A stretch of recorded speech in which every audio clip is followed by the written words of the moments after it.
Pessoal, para o painel Ações Afirmativas no IFRS, Desafio e Perspectivas, convidamos a assessora de Ações Inclusivas do IFRS, Andréa Poleto Sonza.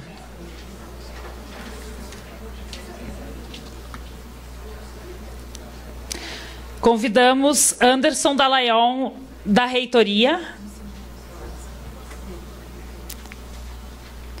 Maria Cristina Schaeffer, do Campus Osório. Maria Cristina Laguna, do Campus Alvorada. E Sabrine Oliveira, do Campus Ibirubá.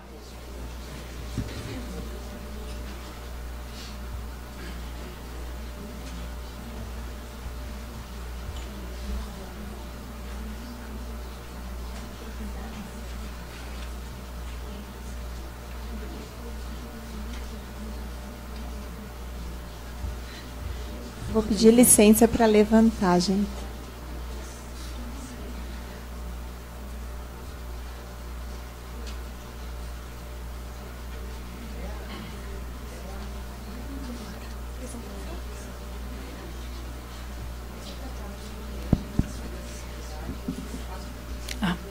Ela sabe conduzir. Bom, o objetivo dessa mesa, gente, é apresentar para vocês os GTs que estão em funcionamento ou que acabaram há muito pouco tempo. Grupos de trabalho e também comissões que vêm sendo desenvolvidas com pessoas, com servidores da reitoria e também dos campi do IFRS. Como eu falei na fala de hoje de manhã, né? O trabalho ele não seria o mesmo se não tivesse a colaboração de todos os servidores dos diversos campi do IFRS. Tá? Então, eu vou falar de dois deles, depois o Anderson vai falar, as duas Cris vão falar, né? E a Sabrine também vai falar um pouquinho. Bom, o grupo de trabalho acessibilidade, deixa eu pegar o...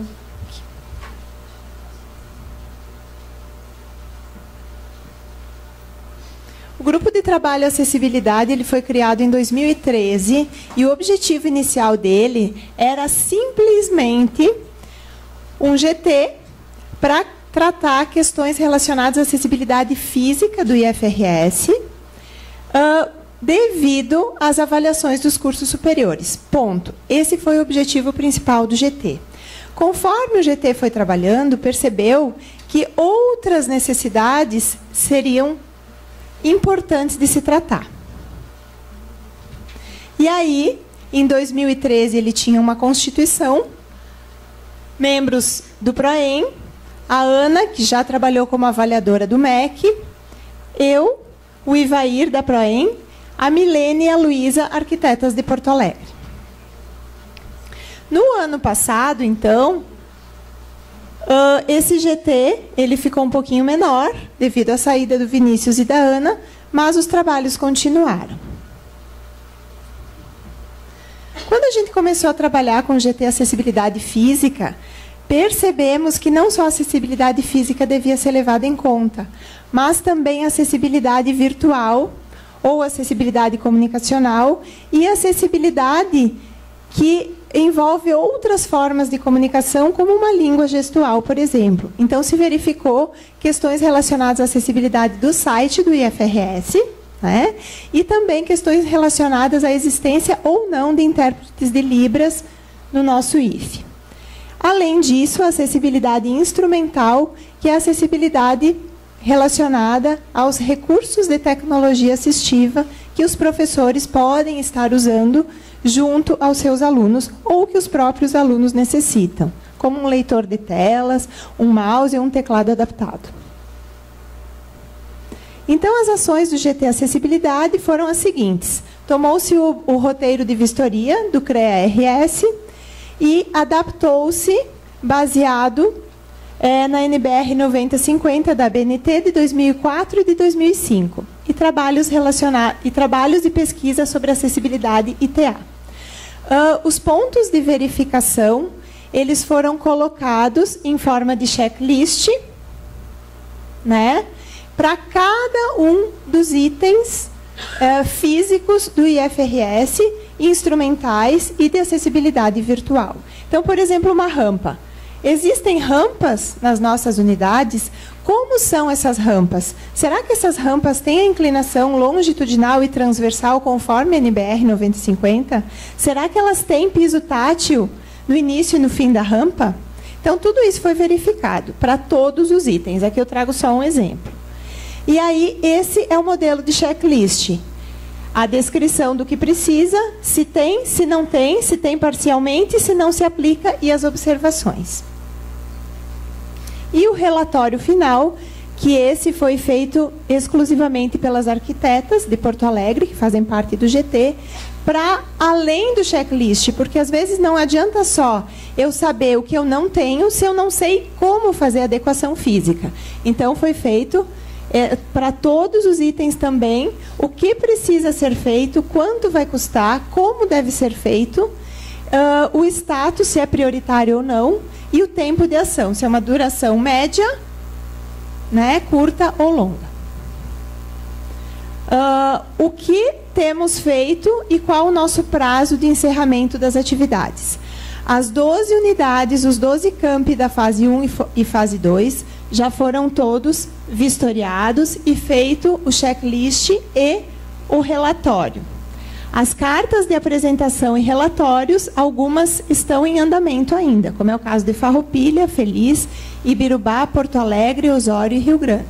Então, como vocês veem, um trabalho que era para ser finalizado em 2013, ele continua sendo desenvolvido porque percebemos que tínhamos muito mais do que um simples checklist para a análise do MEC, por exemplo, né? Para que a gente realmente fizesse uma política de acessibilidade no IFRS, trazendo todos os tipos de acessibilidade para os nossos alunos.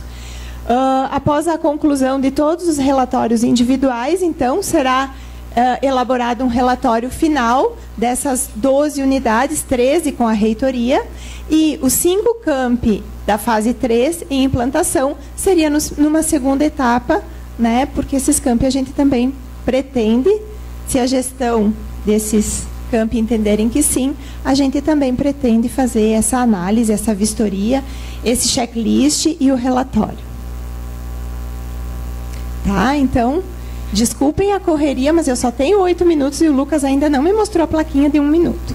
Tá?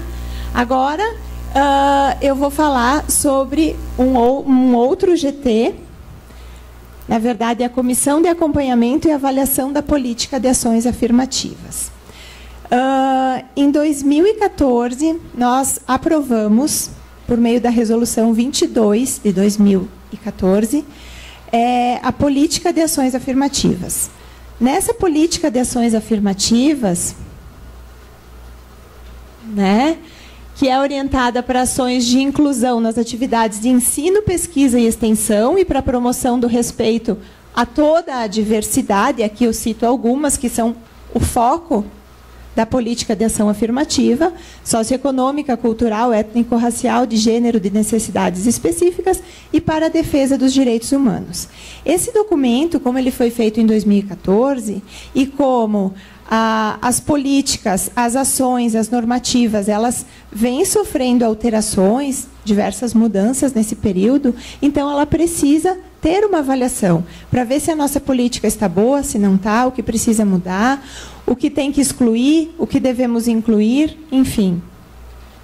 E aí, a Comissão de Acompanhamento e Avaliação da Política de Ações Afirmativas, ela tem algumas atribuições, como propor ações de acompanhamento dos estudantes ingressantes pela política, tendo eles concluído com sucesso ou não o seu curso, incentivar e apoiar o desenvolvimento de projetos de pesquisa, ensino e extensão, porque nós temos todo ano os editais dos projetos de ensino, pesquisa e extensão, fazer com que as unidades do nosso IFRS, os servidores que fazem parte destas unidades, enviem seus projetos de ensino, pesquisa e extensão para promover essas ações, realizar avaliações anuais sobre o andamento dessa política e acompanhar e avaliar a oferta de capacitação dos servidores para atuarem nos processos educacionais. Então, sobre a oferta de capacitação, nós tentamos, sempre que possível, oferecer cursos presenciais e à distância. Eu tenho 1 minuto, mas eu já estou na segunda, tá, Lucas? Então, agora eu tenho mais 7 minutos. Bom, então, pelo artigo 13 dessa resolução 22/2014, essa comissão de acompanhamento e avaliação da PAF, da política, ela é composta por diversos representantes. Quem são esses representantes? Do Comitê de Ensino, do Comitê de Extensão, dos núcleos institucionais vinculados às ações afirmativas, do Comitê de Desenvolvimento Institucional, da Assistência Estudantil, da Assessoria de Ações Inclusivas e da Comissão Permanente de Avaliação. Geralmente, nós nos reunimos uma vez por ano, desde 2014, para gerar esses relatórios e analisar os dados. Então, sobre a portaria, né, a portaria 488 de abril de 2014, é que criou essa comissão. Hoje nós temos a portaria 1063, de maio de 2016, e as pessoas que compõem essa comissão. Então, eu da reitoria, o André Laborde de Caxias, o Tiago Reck da Restinga, o Maurício Polidoro da Restinga, o Bruno Egami da reitoria, Ademilde Prado de Alvorada, Cláudia Lorenzon de Bento Gonçalves. Alguns estão aqui. Se eu estiver falando alguma bobagem, pode me corrigir. Os principais encaminhamentos. Bom, nesse momento, o que nós conseguimos fazer foi produzir relatórios, verificar o que está bom e o que não está.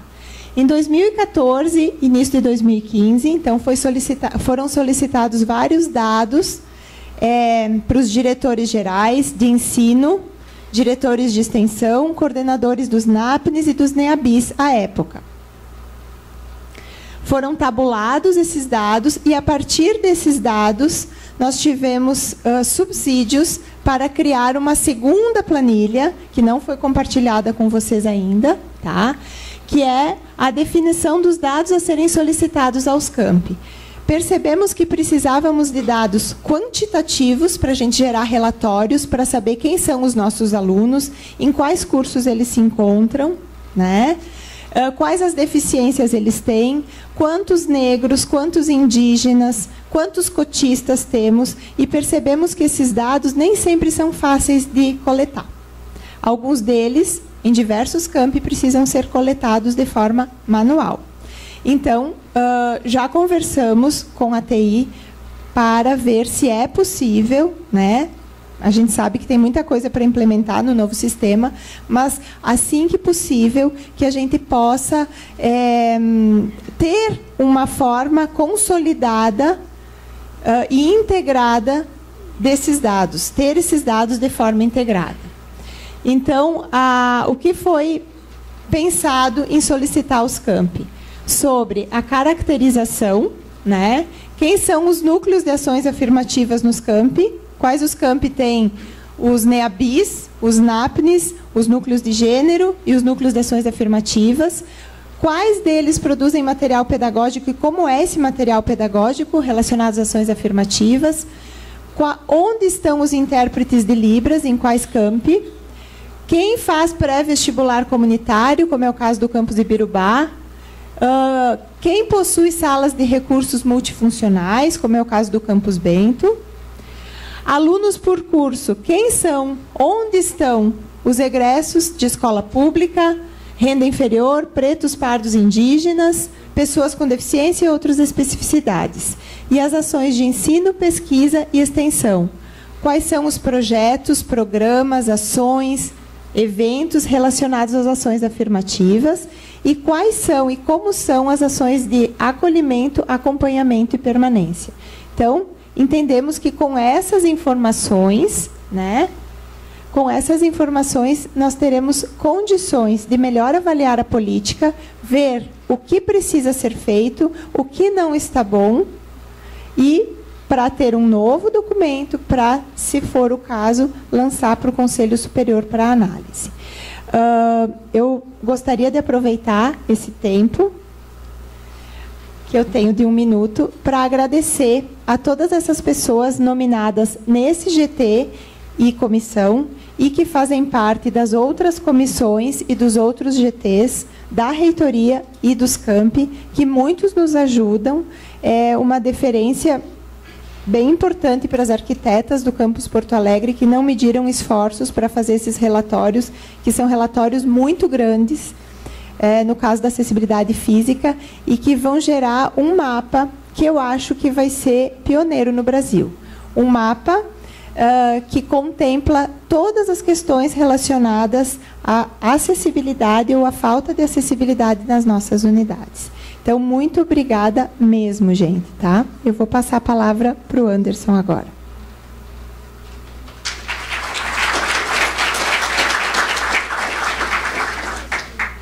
Oi, pessoal. Primeiramente, eu vou pedir licença para me levantar.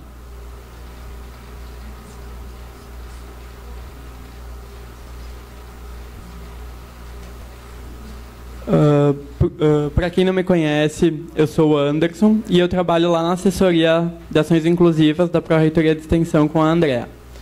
Hoje eu vou tratar com vocês de 2 assuntos. O primeiro deles seria sobre o GT Nome Social e o segundo deles sobre o Centro Tecnológico de Acessibilidade, que é o CTA.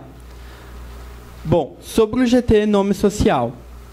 O GT ele foi criado em outubro de 2015 e ele teve como principal função estabelecer e regulamentar como seria solicitado o uso do nome social por pessoas travestis, transexuais e transgêneros dentro do IFRS.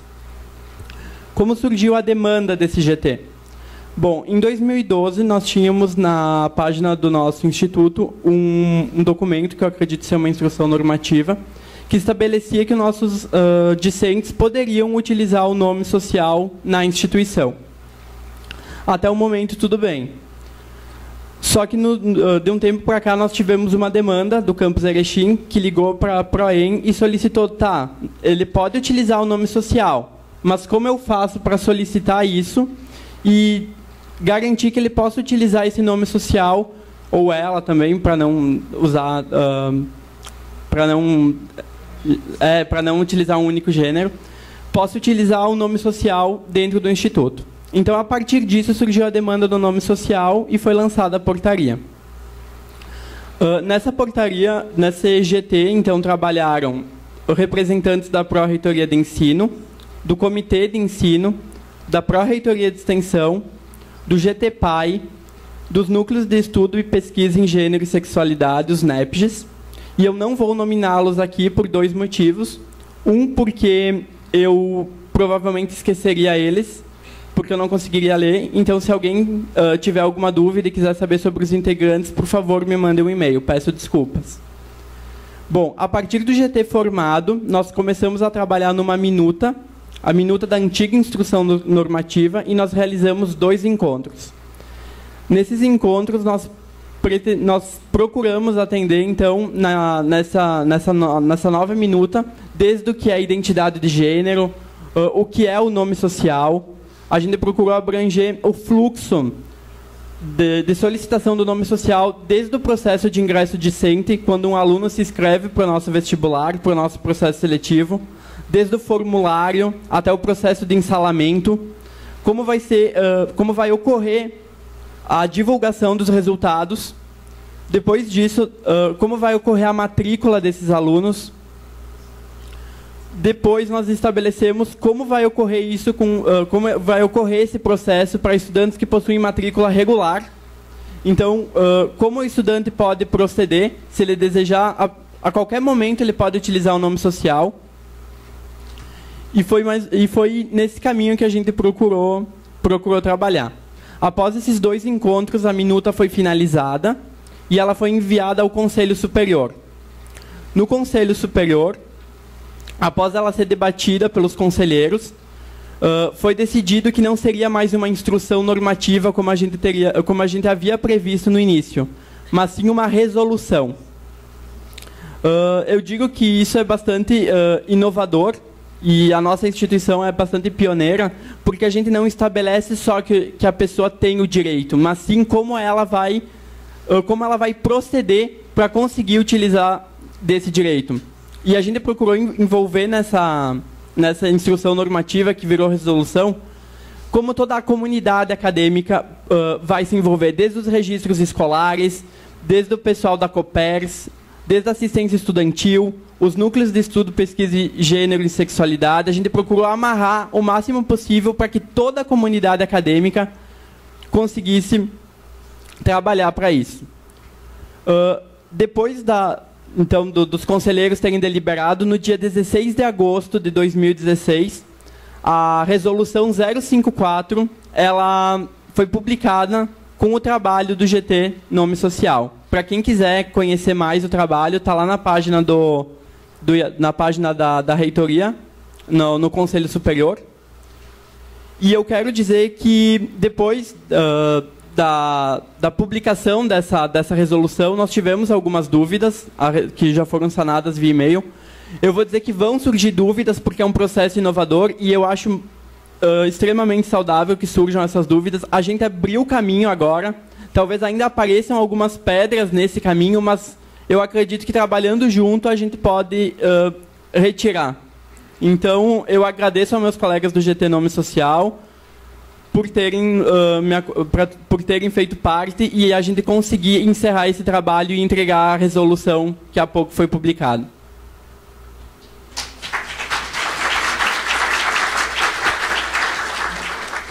Bom, agora eu vou tratar o segundo assunto, que é o Centro Tecnológico de Acessibilidade. E eu vou me mover para próximo do telão, porque eu vou precisar acompanhar os slides e daqui eu não vou conseguir enxergar. Bom, muitos de vocês devem já conhecer o Centro Tecnológico de Acessibilidade, porque a Andrea tem visitado o campus. Tu quer passar? Prefiro. Porque a Andrea tem visitado o campus e ela já tem começado a divulgação, mas é particularmente algo novo que surgiu em 2015. Então eu vou conversar um pouquinho sobre ele com vocês. Qual é o papel do CTA dentro do nosso instituto? O CTA, ele propõe, ele orienta e ele executa ações de extensão e pesquisa nas 6 dimensões da acessibilidade e no desenvolvimento de tecnologia social assistiva, ou tecnologia de baixo custo. Pode voltar, André. Para quem não conhece ainda, ou tem a acessibilidade ela permeia 6 dimensões, sendo a acessibilidade arquitetônica, a acessibilidade atitudinal, comunicacional, instrumental, programática e metodológica. A atuação do Centro Tecnológico da Acessibilidade ela está regulamentada pela Instrução Normativa número 10 de 2015 da Pró-Reitoria de Extensão. Mas aonde o CTA se localiza? O CTA está localizado dentro da Pró-Reitoria de Extensão, junto à Assessoria de Ações Inclusivas. Pode passar, André, depois eu volto para o histórico. Mas vocês devem estar se perguntando, eu visito a reitoria e eu não vejo o CTA lá. Aonde é que o CTA está? Bom, o CTA ele funciona dentro do campus Bento Gonçalves, fisicamente, junto aos núcleos de ações afirmativas, o NAP, o NEAB, o NEPGES, do campus Bento. Ele funciona fisicamente no campus Bento, mas ele é da reitoria. Aqui são os nossos espaços, então a casa acessível. E por que a gente não funciona na reitoria? Nós não funcionamos na reitoria porque nós temos laboratórios de desenvolvimento e produção de TA e seria impossível que essas máquinas e todo o equipamento que tem lá funcione na reitoria. Nós não temos espaço físico atualmente. Aqui, então, eu coloco quem faz parte do CTA. Bom, o CTA ele é composto por servidores exclusivos cedidos pela Pró-Reitoria de Extensão para trabalharem no CTA. Nós temos servidores colaboradores que trabalham em parceria com o Centro Tecnológico. Nós temos bolsistas e nós temos estagiários também. Bom, o nosso trabalho. O nosso trabalho ele é composto então pelo desenvolvimento de tecnologia social assistiva ou tecnologia de baixo custo, com foco principal no uso do computador. Nós desenvolvemos então os acionadores, os mouses de botão, a linha Braille, a ponteira de bengala. Eu não teria tempo aqui nos meus 8 minutos para explanar todo o nosso arsenal de tecnologia assistiva, mas eu convido todo mundo a visitar o nosso espaço, no qual o Rodrigo está aqui na salinha do lado para vocês conferirem um pouco do nosso trabalho. Depois o Rodrigo pode explicar melhor para vocês. Bom, a gente atua também na frente de acessibilidade digital. O que a gente faz nessa parte de atuação? Nós prestamos assessoramento no desenvolvimento de artefatos digitais acessíveis, desde um portal, um sistema, um site, como organizar um ambiente virtual de aprendizagem, uma sala no Moodle de forma acessível, como produzir um material digital de forma acessível. Aqui nós temos, por exemplo, a cartilha do EMAG, que é o modelo de acessibilidade em governo eletrônico, os cursos do EMAG, que são totalmente gratuitos para servidores e para quem quiser fazer, ele está disponível na internet. O Swindara, que é o gerenciador de conteúdo acessível. O nosso site também, que segue um modelo com acessibilidade. O site do CTA.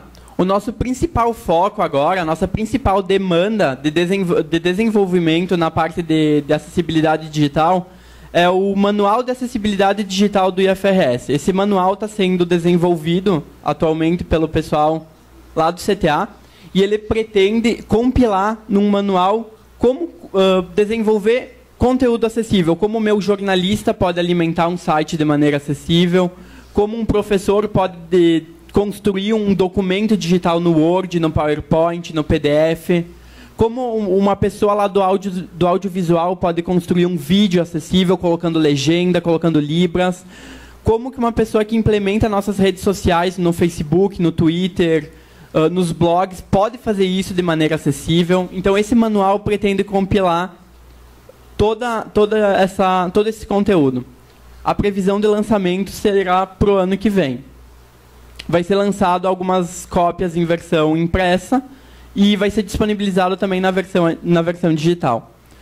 Nós desenvolvemos também capacitações nas áreas da acessibilidade, tecnologia assistiva e inclusão. E aqui nós temos a principal demanda que nós estamos trabalhando agora, que é o curso Educação e Tecnologia na Perspectiva da Inclusão. Esse curso ele saiu por um projeto de ensino do Campus Bento, onde foram oferecidas vagas para a comunidade do Campus Bento entre professores, técnicos administrativos e alunos. Foram abertas também vagas para o pessoal dos NAPNs, para a equipe dos NAPNs e também para a comunidade externa. Esse curso ele já está em andamento, ele já está ocorrendo, e nós pretendemos, se tudo der certo e se as coisas correrem como nós estamos planejando, abrir novas edições. Nós trabalhamos também nas publicações nessas áreas, então o nosso trabalho ele é compilado em publicações. Aqui estão todos os nossos livros, este foi o último lançado, que estão todos em versão digital. As nossas redes sociais, então, nós temos a página no Facebook, a página no YouTube, nós temos o nosso blog, todos eles alimentados de maneira acessível. Eu tenho 1 minuto, gente. O que eu queria falar, eu sei que é bastante coisa para falar, mas embora o CTA ele esteja na reitoria e ele funcione fisicamente lá no Campus Bento, para algumas pessoas talvez isso seja um pouco confuso, ele é um setor de assessoramento e ele não pertence exclusivamente à reitoria ou ao Campus Bento Gonçalves. Ele é um centro de todo o IFRS. Vocês lá no campus estão com uma dúvida em acessibilidade, vocês não sabem como fazer, ou vocês fizeram e querem um aval para saber se o que está sendo feito está correto, vocês podem consultar, vocês podem receber um assessoramento. E dos grandes desafios também, uma das atribuições do CTA é coordenar os NTAs, que são os núcleos de tecnologia, os núcleos de... Isso, que a Vivi colocou hoje de manhã. Então, o CTA vai ser o coordenador desses núcleos e eu acredito que vocês podem aceitar... Oi, Vivi? De acessibilidade. Vocês podem aceitar esse desafio e implantar no campus de vocês. O CTA ele incorporou o antigo projeto de acessibilidade virtual. E por que ele se transformou de projeto de acessibilidade virtual para centro tecnológico? De um tempo para cá, nós estamos vendo que a acessibilidade não é algo que tem início, começo e fim. E um projeto tem início, começo e fim. Então, o IFRS ele viu que nós precisamos de um centro, porque as ações de acessibilidade elas são contínuas e elas vão continuar. E elas vão seguir por muito tempo deixando legados. É isso que eu queria colocar para vocês.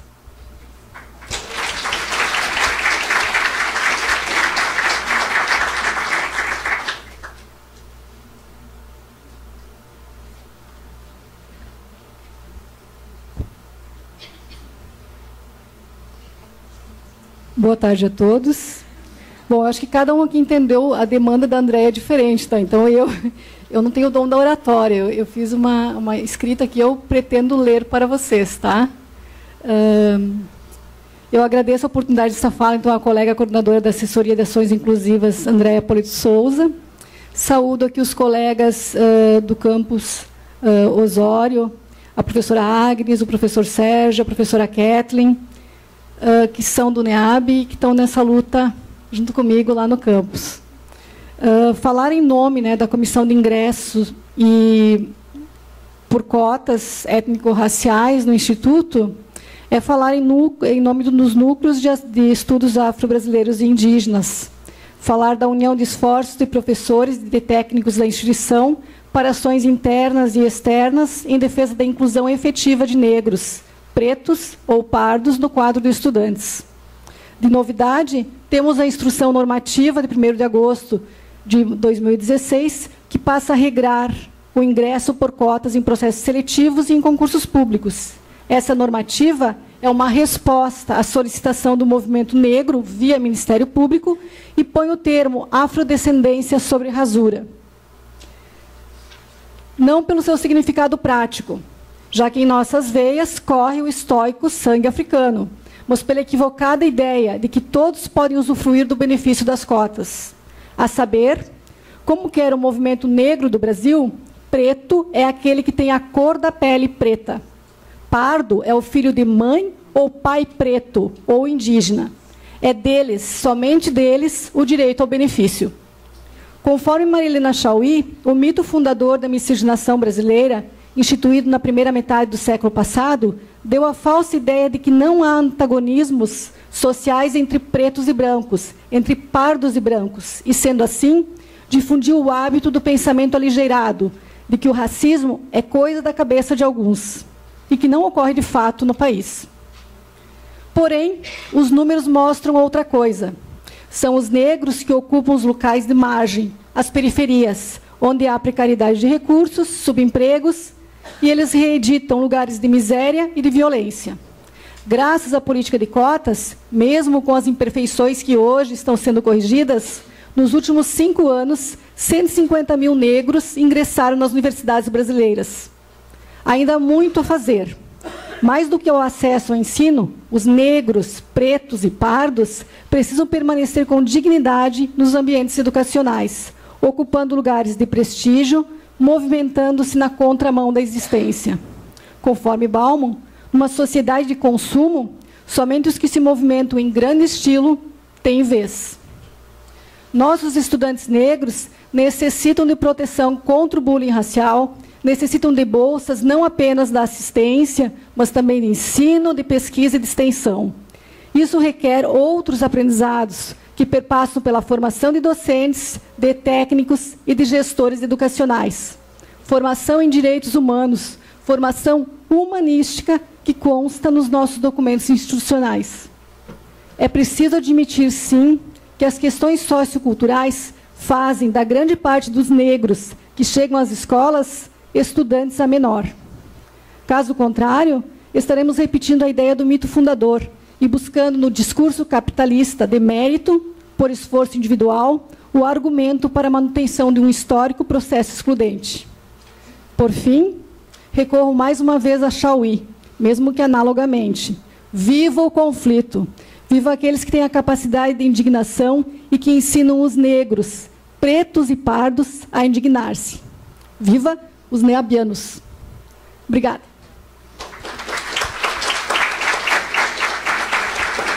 E eu queria lembrar também que faz parte da comissão, e depois a Andréa apresenta os outros membros, porque eu também não tenho o nome aqui, gostaria de ter uma fotinho ali, próxima vez eu trago.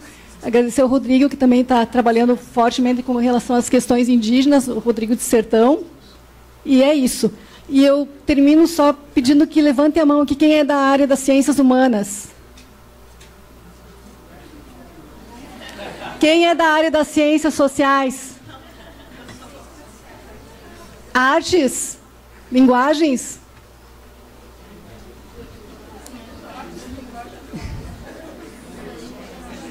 É só uma pesquisa, tá?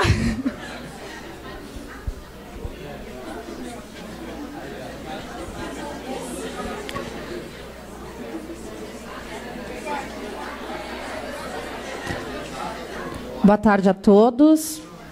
Eu também não tenho o dom da fala, só da sinalização. O meu nome é Maria Cristina Laguna, sou do IFE Alvorada. Eu sou membro da Comissão de Estudos Surdos. A Comissão de Estudos Surdos ela é uma comissão composta pela portaria, a última portaria de julho de 2016, a portaria 1342. Ela se constituiu recentemente, mas, na verdade, ela é um movimento que já vem há mais tempo. Vou contar essa pequena história. Em 2014, 2 professoras surdas se juntaram para pensar como seria o processo seletivo para os surdos no Instituto Federal do Rio Grande do Sul. Elas realizaram as provas por 2 semanas, juntamente com a Josiane da reitoria. Fizeram todo o processo seletivo, apenas as 2. E depois elas pensaram, mas não podemos ser apenas nós 2. Nós precisamos juntar um grupo e pensar as políticas públicas para os surdos dentro do Instituto Federal. E, a partir disso, elas... aí fomos chegando, os funcionários foram se agregando, os intérpretes chegando, os professores chegando. Ainda bem, o Instituto Federal, nos seus 17 campos, tem aí quase todos têm alguém da área de Libras, isso é muito importante. E aí esses profissionais foram se somando com este grupo e chegamos à conclusão de que seria interessante se tivesse um grupo que pudesse discutir não apenas o processo seletivo, mas as políticas públicas para os surdos dentro do Instituto Federal, desde o seu ingresso, o seu acesso dentro da instituição e a sua permanência. Pensando aí nas questões de inclusão, nas questões de acessibilidade, pensando nos profissionais tradutores e intérpretes, porque os tradutores e intérpretes eles chegam na instituição não só para atender aos alunos, mas também aos professores, aos docentes surdos, aos funcionários surdos, enfim. E aí, pensando nisso, a gente criou, então, juntamente com a reitoria, aí a Andréia e a Josi nos ajudaram a criar o GT Acessibilidade para Surdos. Não contentes com isso, porque não podemos nunca estar contentes e nunca satisfeitos, dissemos e pensamos sobre o conceito acessibilidade para surdos, mas o que discutimos e o que pensamos é muito mais amplo do que isso. E aí, buscando em Carlos Scliar, que quando ele criou o núcleo de pesquisas e estudos surdos na URGS, ele dizia que estudos surdos era muito mais do que pesquisa, era um movimento, eram reflexões, eram discussões. E, até hoje, existem grupos em diversas instituições, universidades, que tratam sobre estudos surdos no sentido de pensar as políticas e não apenas a pesquisa. E então, a gente conversando com a Andréia e com a Josiane, a gente disse, não, precisa... Porque um grupo de trabalho ele tem começo, meio e fim. A gente quer algo mais permanente. E aí, em julho, nós conseguimos, através dessa portaria, a Comissão de Estudos Surdos, a CES, e ela é composta de duas professoras surdas, 2 professoras ouvintes, 2 intérpretes de Libras e 2 representantes da reitoria, no momento, Andréia e Josiane. E a CES se reúne uma vez por mês, e as discussões que a gente faz, elas são muito reflexivas, a gente pensa muito na construção de documentos, a gente ainda está nas propostas, pensando porque o objetivo da CES, está ali até, o objetivo da CES é discutir e propor soluções para as demandas institucionais, referentes à inclusão das pessoas surdas, tendo como base a política de ações afirmativas.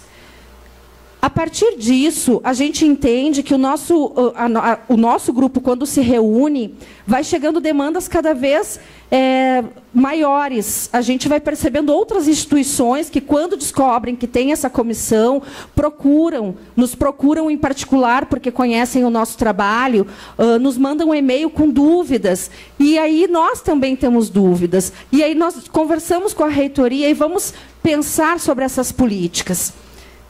Os processos seletivos é um grande avanço. Começou com 2 professoras. Hoje nós temos uma equipe que, quando recebe toda a demanda do processo seletivo, há todo um estudo cuidadoso, há todo um trabalho por trás disso tudo. As pessoas olham, sei que lindo que ficou, mas elas não sabem o trabalho que deu, a pesquisa, o envolvimento dos profissionais, para que isso saísse de uma forma... digo assim, de qualidade mesmo para os surdos. Prova disso é que no primeiro processo seletivo em que a equipe trabalhou, nós tivemos 1 inscrito. Foi? 1 inscrito. No segundo processo, nós tivemos 17. De um semestre para o outro. E o quanto mais a gente pode atingir, porque aquele único que se inscreveu, viu, divulgou, anunciou, o processo seletivo está disponível no site, lá nos ingressos, para as pessoas, para os surdos poderem acompanhar as provas, terem acesso a isso. A lei, a LBI 13.146, de 2015, ela determina que todos os editais institucionais devem ser sinalizados. A CES tem feito muito isso de procurar a reitoria, de saber sobre os editais. A gente não dá conta de tudo. Como a gente está colocando agora, ainda é um processo, a gente ainda está tentando... Eu acho que a instituição toda está se adequando ainda a essa nova realidade, que é a tradução e interpretação de todos os editais. Recentemente, segunda-feira, saiu o edital de isenção de matrícula, importantíssimo. A gente ainda não conseguiu fazer a filmagem, porque exige muito... cada profissional também tem as suas tarefas, mas a gente também tem esse compromisso, e a gente sabe disso, a gente reconhece isso, a gente reconhece que há limitações dentro do grupo, mas tudo é um caminho...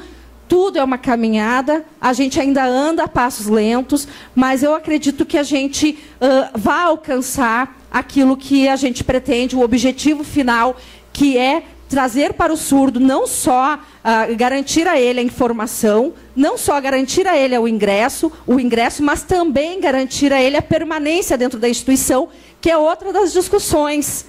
Tá, mas naquela instituição entrou um surdo pelo processo seletivo, porém, não há intérprete. E aí, o que faz? Não temos mais código de vaga. O que faz? Aí a CES traz toda a discussão, juntamente com a reitoria, qual é a solução, o que vamos fazer? Vamos terceirizar? Então, são várias questões que vão acontecendo nesse processo de inclusão, que a CES não tem como resolver, ela tem como ajudar a pensar soluções. E esse é o nosso papel principal. Também nós temos, desse grupo de pessoas, são vários campi, que participam. E o mais importante dessas discussões é que nada está terminado. A gente tem ainda colocações, várias discussões que ainda a gente faz.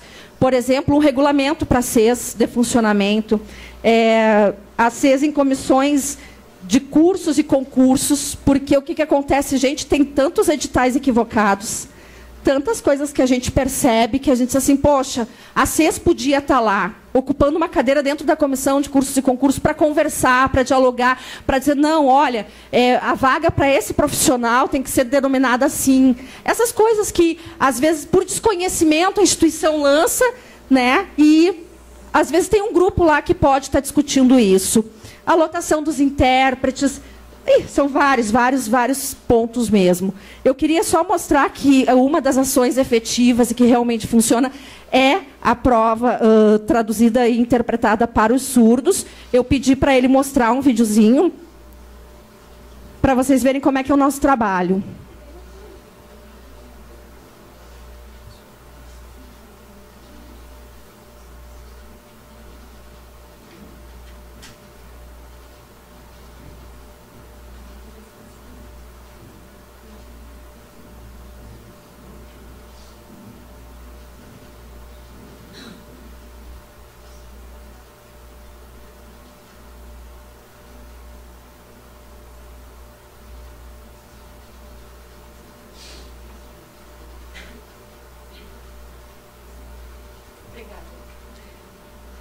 Pode encerrar. É só para mostrar para vocês. Esse pedacinho, gente, isso é minutos, 3 minutos, mas ele leva, às vezes, 3, 4 horas para ser feito. Porque ele tem que ser estudado, ele tem que ser pensado, ele tem que ser mostrado para o outro colega para ver se isso está claro. Os professores surdos são fundamentais, porque eles dizem, não está claro, tem que fazer de novo. Nós temos um revisor maravilhoso que nos ajuda muito com isso, que faz toda a leitura, ele olha o que a questão está trazendo, ele olha para o intérprete. Só para dizer para vocês que isso é só uma ação, de muitas ainda que a gente quer fazer, e nós ainda estamos engatinhando. Muito obrigada.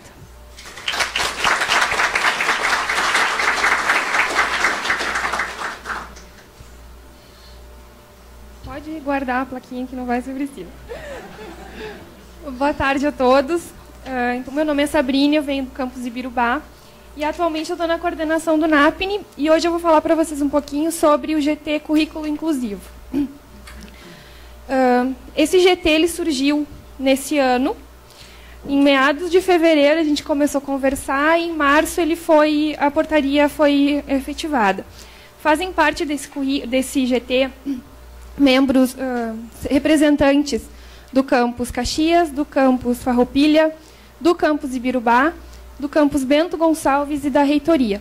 E além dos profissionais aqui do IFRS, a gente conta com o suporte, o apoio fundamental do professor Francisco, que vai estar aqui conversando com a gente amanhã. Qual que é o objetivo desse GT? A demanda surgiu porque nós temos alunos ingressando no Instituto, alunos com deficiência. A gente trabalha na perspectiva de adaptações curriculares, mas não se tem ainda claro sobre a certificação desses alunos. Os alunos, a legislação ela traz a certificação por terminalidade específica para os alunos do ensino fundamental que têm deficiência intelectual severa, grave. Agora, para os alunos do ensino médio, do técnico e do superior, não existe nada que nos ampare na legislação. Então, surgiu com esse objetivo. Vamos trabalhar para construir um documento que regulamente essa certificação dos alunos aqui do Instituto. Mas, para a gente poder trabalhar com essa certificação, a gente precisa também fazer de verdade as adaptações curriculares. Então, a primeira ação, né, do GT foi discutir essas adaptações, porque cada campus hoje faz de uma maneira, tem um formulário diferente. Então, a gente procurou compilar as informações mais importantes desses formulários e construir um único. Esse formulário, se tudo der certo, e se o TI não brigar com a gente de tanta mudança que a gente fez, no plano de ensino do próximo ano, ele já vai estar vinculado ao plano de ensino. Então, no momento em que o professor preencher o plano de ensino ele vai ter que obrigatoriamente preencher o formulário de adaptação. Porque essa é uma dificuldade que a gente enfrenta nos NAPNs, eles não voltam, né? Vai o formulário, mas ele não volta. Então, essa foi a nossa primeira ação. Depois disso, nós construímos, então, pensamos num plano de estudo individualizado. E, para isso, a gente precisa de um amparo legal. Aí foi encaminhado para a promotoria, aqui do campus, para um parecer jurídico sobre a legalidade desse plano de estudo individualizado, se a gente pode fazer ou não. E como que a gente pode fazer? Aí, a partir do parecer do jurídico, a gente vai encaminhar também para o Consup, né, para ter essa regulamentação aqui no IFRS, e depois disso a gente vai tentar, junto ao Conselho Nacional de Educação, essa regulamentação a nível de Brasil. Porque não tem nada hoje na legislação que nos ampare quanto a isso. E dentro dos NAPNs nós também não temos nenhuma... Como é que eu posso dizer? Nada que nos dê legitimidade para emitir parecer dos alunos. Então, isso é o que a gente está buscando nesse GT. Foi rápido. Obrigada.